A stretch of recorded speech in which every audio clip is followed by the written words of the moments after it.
Salam kerahiman. Hari ini 7 November.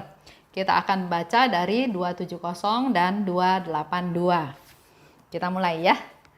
Dalam nama Bapa dan Putra dan Roh Kudus. Amin. 270. Nasihat dari Pastor Sopocko. Tanpa kerendahan hati, kita tidak dapat berkenan di hati Allah. Laksanakanlah kerendahan hati tingkat ketiga, yakni bukan hanya dengan menahan diri untuk tidak menjelaskan atau membela diri kalau dicela karena sesuatu, tetapi dengan bersukacita karena direndahkan. Kalau hal-hal yang kamu katakan kepadaku sungguh berasal dari Allah, siapkanlah jiwamu untuk menanggung penderitaan yang berat. Kamu akan menghadapi penolakan dan penganiayaan. Mereka akan memandang kamu sebagai seorang yang histeris dan aneh, tetapi Tuhan akan melimpahkan rahmat-Nya atas kamu. Karya-karya Allah yang benar selalu mendapat tantangan dan ditandai dengan penderitaan. Kalau Allah menghendaki sesuatu terjadi, cepat atau lambat Ia akan mewujudkannya biarpun ada banyak kesulitan. Sementara itu, bagianmu adalah mempersenjatai dirimu dengan kesabaran yang besar. 282. Sekali waktu Tuhan berkata kepadaku, hatiku terharu oleh kerahiman yang besar terhadapmu, anakku yang tercinta, ketika aku menyaksikan engkau tercabik-cabik karena rasa sakit yang engkau derita sambil menyesali dosa-dosamu. Aku menyaksikan cintamu sedemikian murni dan tulus, sehingga aku memberimu tempat pertama di antara para perawan. Engkau adalah kehormatan dan kemuliaan untuk sengsaraku. Aku melihat setiap sudut jiwamu dan tidak ada suatu pun yang lolos dari perhatianku. Aku mengangkat orang yang rendah hati, bahkan sampai ke tahtaku sendiri, sebab aku menghendakinya demikian. Nasihat dari Pastor Sopocko. Tanpa kerendahan hati, kita tidak dapat berkenan di hati Allah. Ini sudah jelas-jelas dikatakan ya. Kalau kita mau berkenan di hati Allah, maka kita harus rendah hati. Laksanakan kerendahan hati tingkat 3. Jadi ternyata kerendahan hati itu ada tingkat 1, tingkat 2, dan tingkat 3. Dan Pastor Sopocko minta kepada Suster Faustina untuk melakukan kerendahan hati tingkat 3. Contohnya, tidak membela diri kalau dicela. Itu kerendahan hati yang biasa. Jadi kalau kita dicela, jangan bela diri, ya. Tapi malah bersukacita kalau direndahkan. Ini kerendahan hati tingkat yang ketiga. Kalau kita direndahkan, bukannya nggak usah bela diri, bukannya nggak melawan, tapi bersukacita karena kita direndahkan. Ada perasaan sukacita, gembira dalam hati kita. Itu kerendahan hati tingkat 3. Karena dikatakan oleh Pastor Sopocko, Suster Faustina akan menghadapi penganiayaan dan penolakan. Begitu pula dengan kita dalam hidup kita sehari-hari. Mungkin kita ditolak, dianiaya, ya. Bahkan kalau Suster Faustina, kamu akan dianggap histeris dan agak aneh. Yang seperti saya pernah bilang, Pastor Sopocko pun menyangka Suster Faustina itu mungkin agak sinting ya, agak gila, sehingga diminta periksa kejiwaannya. Dikatakan lebih lanjut, karya Allah yang benar selalu mendapat tantangan dan ditandai dengan penderitaan. Ini menjadi satu kekuatan juga buat kita, suatu informasi, suatu konfirmasi, kalau kita kerja di ladang Tuhan, dan yang kita cari adalah kenyamanan, sambutan, terima kasih, pasti salah. Dan kita nggak bakal dapatkan itu. Karena di sini dikatakan, karya Allah yang benar. Pasti ada tantangan, ada penderitaan. Contoh ya, ada suami istri. Sudah menikah lebih dari 20 tahun. Tapi kelihatannya relasinya nggak bagus. Sampai akhirnya sekarang suaminya itu pindah ke kota lain. Sedangkan istrinya merasa nggak ada yang nggak bisa dibenerin ya. Kalau misalnya ada yang ada ketidakcocokan pun harusnya kan bisa dibicarakan. Apalagi mereka sudah menikah lebih dari 20 tahun. Jadi si istri ini mau berjuang, mau tetap supaya keluarganya utuh. Dia berjuang. Tapi ya itu, ada tantangan, ada penderitaan. Dia punya niat yang benar ya untuk mempertahankan pernikahan. Karena Tuhan bilang kan, apa yang sudah disatukan oleh Tuhan jangan diceraikan oleh manusia. Dia ingin melaksanakan perintah tersebut. Sehingga ada tantangan dan ada perjuangan, ada penderitaan yang harus dia alami. Hal ini sering diganggu atau dia sering juga mendapatkan satu pemikiran sendiri, saya sudah berjuang, saya sudah menderita, saya sudah berkorban, saya sudah, istilahnya dia sudah melakukan banyak hal untuk mempertahankan pernikahan ini. Tapi kok nggak ada respon sedikit pun dari suaminya untuk membalas apa yang sudah dia lakukan, ya. Padahal dia bilang, dia juga nggak minta macam-macam. Tapi ada perasaan, ada pemikiran, masa saya ngalah terus? Sekali-sekali kamu dong yang merespon. Yang saya minta nggak susah kok, bisa kamu lakukan harusnya, kok nggak kamu lakukan? Itu yang membuat dia jadi kurang kuat dalam berjuang. Karena dia tetap masih memikirkan, saya sudah memberi ini, harusnya kamu memberi dong yang lain. Ya. Nah, tapi di dalam kehidupan ini, kalau kita berharap seperti itu, maka biasanya kita akan berhenti di tengah jalan. Karena kita minta timbal balik, ya. Padahal di dalam kehidupan yang sebenarnya, yang Tuhan ajarkan kepada kita, Yesus pun nggak minta timbal balik. Yesus bilang, saya sudah baik sama kamu, kamu harus baik sama saya, enggak.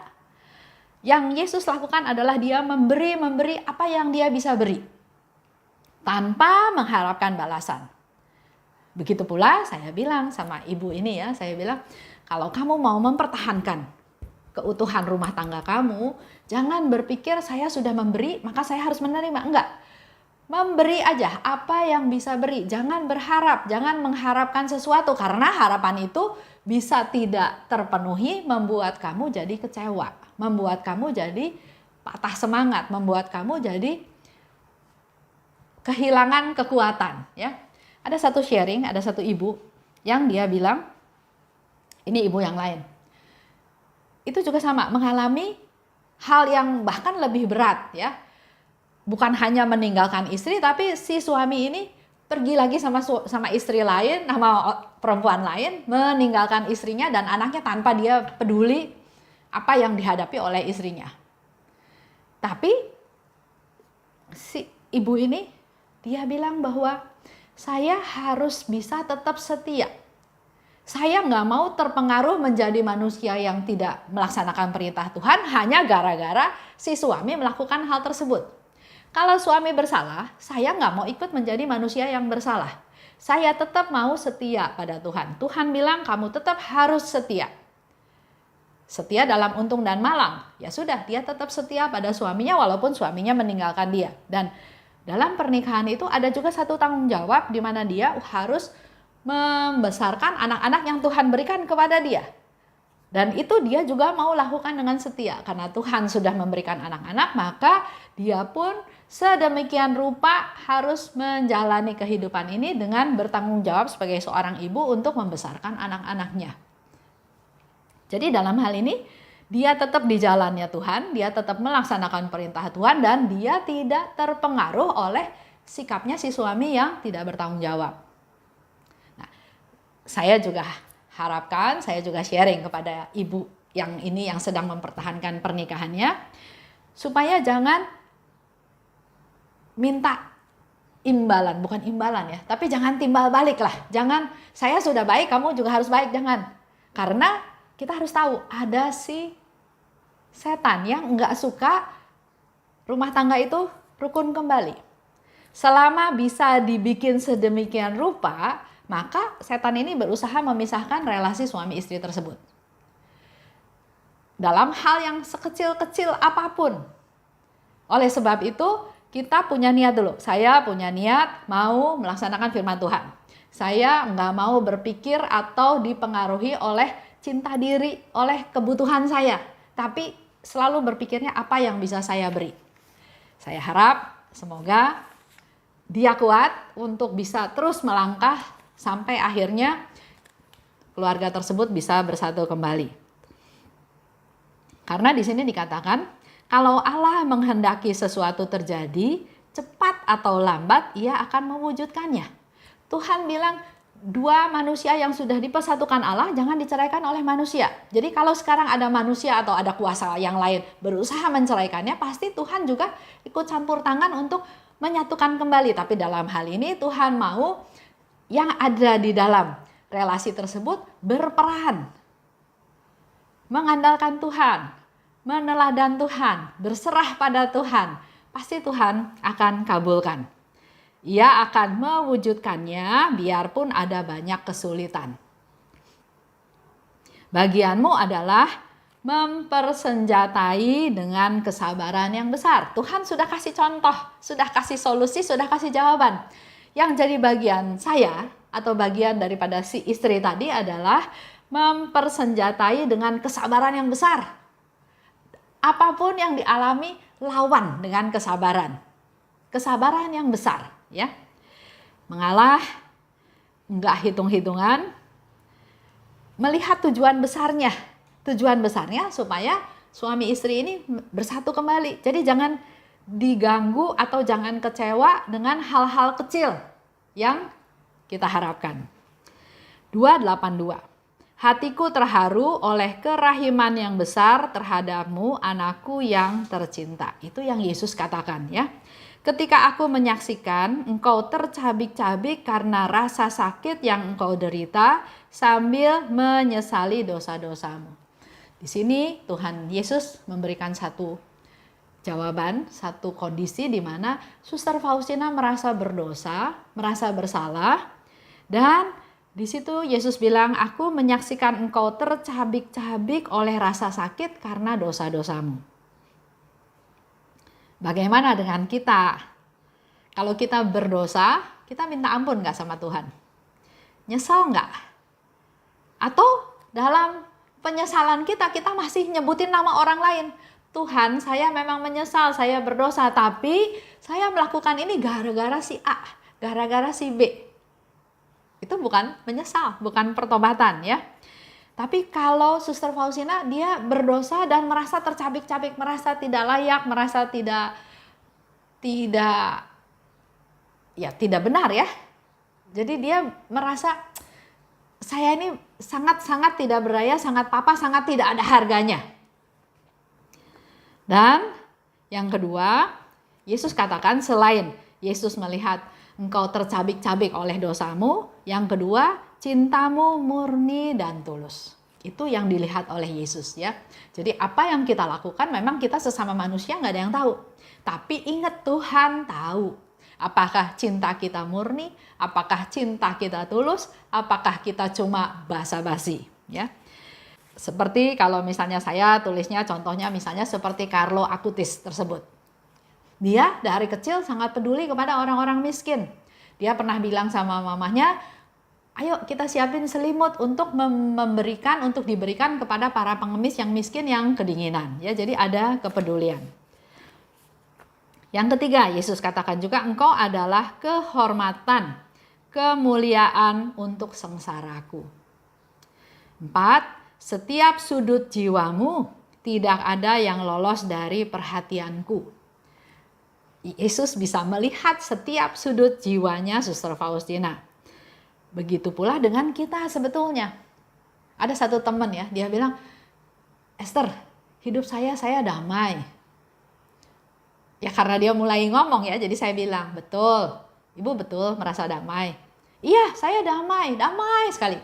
Terus saya bilang, tapi kalau saya lihat mukanya, kok kayaknya mukanya nggak damai. Oh iya, Mungkin muka saya kelihatan nggak damai, tapi hati saya damai.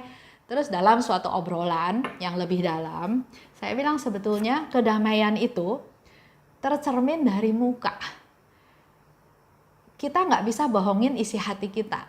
Kita lagi marah, kita lagi kecewa, kita lagi kesel, kelihatan dari raut muka. Jadi kalau ibu bilang damai tapi mukanya enggak bawa damai, menurut saya ada sesuatu yang ditutupin.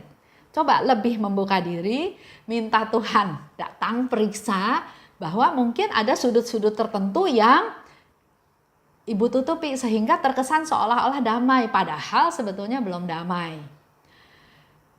Berapa lama kemudian dia ketemu lagi sama saya dan dia bilang, betul, saya memang waktu itu bukan damai dalam hati saya, karena di dalam hati saya masih ada kekecewaan terhadap suami saya, katanya gitu ya. Nah, jadi kembali lagi, damai itu bukan mulut, bukan ngomong ya, tapi tampilan kita bisa tahu bahwa sebetulnya kita nih dalam damai, dalam sukacita atau enggak ya. Lanjut, aku mengangkat orang yang rendah hati bahkan sampai ke tahtaku sendiri, sebab aku menghendakinya demikian. Itu janjinya Tuhan Yesus. Kalau kita rendah hati, dia bilang bahkan orang-orang itu aku angkat ke tahtaku sendiri, karena aku yang menghendaki hal itu.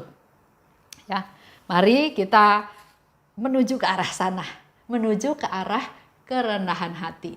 Jangan khawatir kalau kita gagal. Memang hidup ini proses jatuh bangun ya, tapi pertama punya niat dulu, Tuhan saya mau rendah hati. Minta rahmat dari Tuhan supaya bisa rendah hati. Dan melalui setiap keadaan kejadian yang ada, pakai rahmat kesabaran, pakai rahmat pengampunan, pakai rahmat toleransi untuk bisa pelan-pelan kita menjadi lebih peduli pada orang lain, tidak fokus kepada diri sendiri. Baik, kita tutup ya. Dalam nama Bapa dan Putra dan Roh Kudus, amin. Allah Bapa yang Maha Baik, terima kasih atas segala rahmat-Mu. Engkau terus-menerus mengajarkan kepada kami untuk bagaimana menjadi rendah hati. Dan pada hari ini, kami mendapat lagi konfirmasi dari Tuhan Yesus bahwa dengan kerendahan hati, maka Yesus bisa mengangkat kami semua sampai ke tahtanya Yesus di surga. Berkati kami Tuhan, agar dalam hidup kami sehari-hari, melalui setiap kejadian, setiap peristiwa, Engkau ajar kami untuk bisa rendah hati. Ajar kami untuk bisa peduli pada kepentingan orang lain. Ajar kami tidak fokus kepada kepentingan kami sendiri. Ajar kami Tuhan untuk lebih berpikir hal-hal yang di atas. Bukan hal-hal duniawi semata-mata, tapi mampukan kami untuk bisa hidup menurut kehendak-Mu. Limpahkanlah kami rahmat kesabaran, rahmat pengampunan, dan juga seperti yang Suster Faustina katakan bahwa yang kami butuhkan adalah persenjatai kami dengan rahmat kesabaran-Mu yang besar. Bunda Maria, doakanlah kami. Santa Faustina, doakanlah kami. Amin. Dalam nama Bapa dan Putra dan Roh Kudus, amin. Salam kerahiman.